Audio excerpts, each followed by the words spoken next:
ഇപ്പൊ നിങ്ങൾ കണ്ടുകൊണ്ടിരിക്കുന്നത് ബാംഗ്ലൂരുള്ള ഒരു ബയോളജിക്കൽ പാർക്കാണ്. ഓഫീസിൽ 10-20 പേരും കൂടിയിട്ട് ഇങ്ങോട്ട് ട്രിപ്പ് വന്നതാണ്.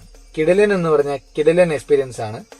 സാധാരണ നമ്മളെ കൂട്ടിലൊക്കെ കാണുന്ന സിംഹത്തിനെയും പുലിനെയും ഒക്കെ നമുക്ക് റോട്ടിൽ കാണാൻ പറ്റും. സഫാരി, ജീപ്പ് സഫാരി ഉണ്ട്, ബസ് സഫാരി ഉണ്ട്. ഞങ്ങൾ 20 പേരിലധികം ഉള്ളതുകൊണ്ട് തന്നെ ഒരുമിച്ച് യാത്ര ചെയ്യാനായിട്ട് ബസ്സാണ് ചൂസ് ചെയ്തത്.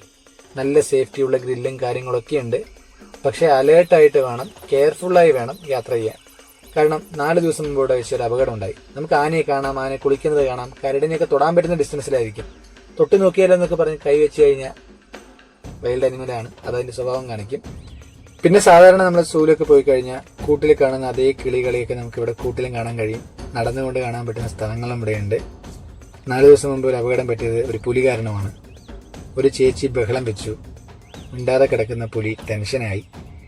ഗ്രില്ലിലേക്ക് വന്ന സമയത്ത് അതൊന്നും കാര്യമില്ല. സൈഡ് സീറ്റ് ഇരിക്കുമ്പോൾ ഒന്നും പറ്റില്ല എന്ന് വിചാരിച്ചു. ഗ്രില്ലിനകത്തൂടെ കൈയിട്ട് ആ ചേച്ചിന്റെ ഷോൾഡറിൽ മാന്തി. ഈ കാണുന്ന പുലിയാണത്.